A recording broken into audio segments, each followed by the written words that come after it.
السلام عليكم ورحمة الله وبركاته. عاملين ايه يا حبايبي؟ النهاردة هنعمل محشي بطريقة جديدة جدا زي ما احنا شايفين كده.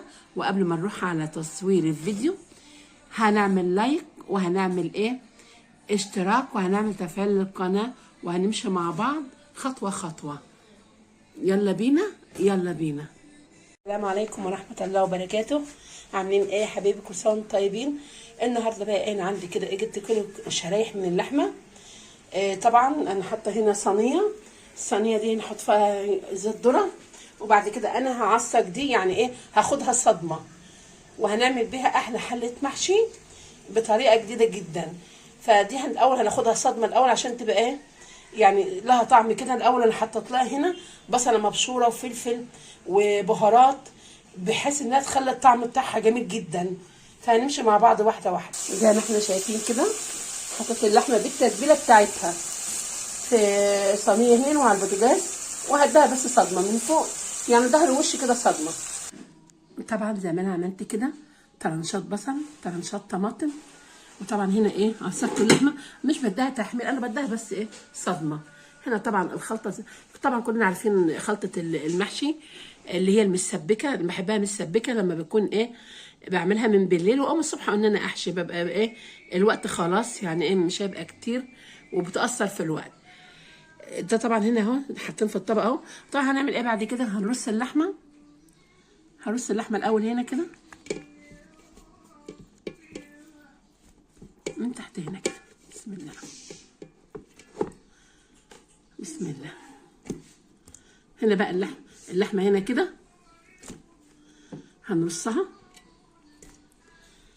دي بتعملها بتبقى يعني بتودي المحشي في حته تانية بصراحه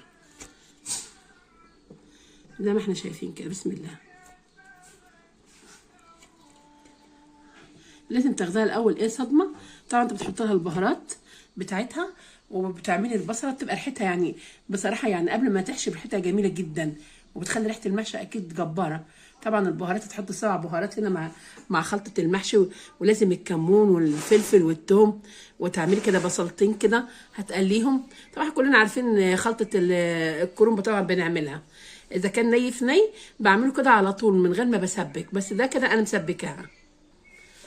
طبعا هنا عندي نص كيلو فلفل برضه هعمله برضه معاهم. وكان عندي كرنبايه كده قلت لا انا هعينها واقوم ايه عاملاها، كنت عيناها في الدير فريزر.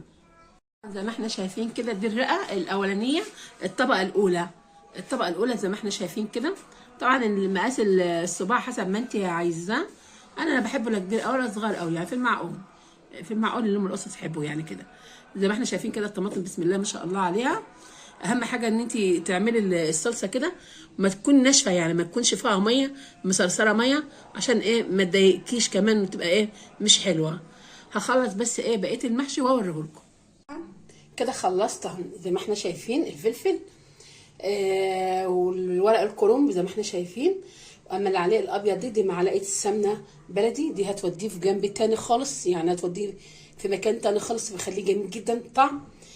طبعا الخضره او احنا بنسميها عندنا الحباش او انتوا بتسموها عندكم الخضره الخضراء، دي طبعا بنحطها يعني ما بنحطهاش مع التسبيكه تتسبك، لا احنا بنحطها بعد ما بتخلص التسبيكه بنقوم ضايفينها على طول. ليه بقى؟ طول ما المحشي كده بيغلي طول ما انت بتشمي ريحه الخضره فيها بتبقى طازه بتبقى جميله جدا. طبعا هنا عملت ميه هنا مغليه هنا وهنصب ايه على الكرنب. طبعا انا مش انا عاملاه باللحمه مش هصب عليه شوربه او هعمل عليه اي حاجه، لا انا عامله ميه عاديه خالص لان اللحمه اصلا يعني بتديله طعم وبتنزل شوربتها. انما انت لو انت عاملاه من غير اي لحوم طبعا لو انت عندك شوربه لحمه ممكن تسقيه بيها، بس انا ما عنديش الا شوربه بط او شوربه فراخ، لا طبعا انا مش هسقيه بدون لان ايه عليه لحمه من تحت، فاللحمه دي بتطلع طبعا شوربه هي اللي هتخليه دسم وهتخليه جميل جدا. طبعا انا ايه هحط دلوقتي الميه ونحط الايدام بتاعه. طبعا زي ما احنا شايفين كده دوبك الميه بس يا دوبك ايه زي ما احنا شايفين كده مقدارها عشان ما يطلعش سايح او ما يطلعش ميته كتيره جدا، لا احنا عايزينها في المعقول يبقى مفلفل وجميل جدا. طبعا بعد كده انا بحب اقدح له بزيت الذره مع معلقه السمنه دي بتبقى جميله جدا. وزي ما احنا شايفين كده بسم الله ما شاء الله انتوا لما بتحطوا له الميه السخنه ده بيساعد على السوا بسرعه. ويعني ايه بعد ما يغلي غلوه احنا كده نعلي علينا كده، عليت علينا نار الشعله بتاعت البوتاجاز، واول ما يشرب هنوطي عليه عشان ايه ما تنسيش ان انت حاطه لحمه تحت خالص، فلازم تحافظي ايه انها ما تتحرقش منك، فاهماني؟ واشوفكم كده بعد ما اخلص ان شاء الله باذن الله كده، وهيطلع احلى محشي من احلى مطبخ شعبي باذن الله. هوريكم بعد ما اخلص. وكده يا حبايب قلبي اكون خلصت احلى اكله.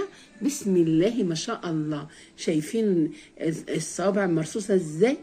شايفين ولا بجيبها لكم من تحت اهي، وشايفين اللحمه طالعه وجمالها. اقسم بالله الريحه انا ما عايزه اقول لك، يعني فاضل على الاذان بتاع يمكن 3 4 دقايق، وخايفه اقول عشان انا ما افطرش. بسم الله ما شاء الله. انا عايزاكي تعملي الطريقه دي بسم الله ما شاء الله. شايفين الصباع عامل ازاي واللون عامل ازاي؟ والله العظيم طريقه سهله وجميله وجديده في نفس الوقت. انا كنت الاول بجيب اللحمه معملها في النص بتاع الكرنب وكده المحشي، لا المره دي زي ما احنا شايفين كده البصل وشايفين الطماطم وشايفين اللحمه. وقبل ما تعملي اللحمه لازم تاخديها تديها صدمه على النار. بسم الله ما شاء الله. انا مش هقول لك يعني الشكل عامل ازاي، وانا مجرباها كتير وقلت لازم ان انا اعملها لكم على القناه عشان تستفيدوا منها وتستفيدوا من الفيديو. ويا ريت تكتبوا لي تعليقات لو يعني فيها اي حاجه، اكتبوا لي تعليقات. شايفين عامله ازاي؟ بسم الله ما شاء الله. اللهم صل على النبي. شايفين المحشي؟ بسم الله ما شاء الله. واقول لكم ايه؟ اقول لكم بقى تعالوا بقى افطروا معايا احلى محشي. طبعا عارفين ان هي يعني العالم كله اصلا يعني مش مصر بس بيحبوا حاجه اسمها محشيات. يلا اشوفكم ان شاء الله بفيديو اخر من مطبخنا الشعبي، والسلام عليكم ورحمه الله وبركاته.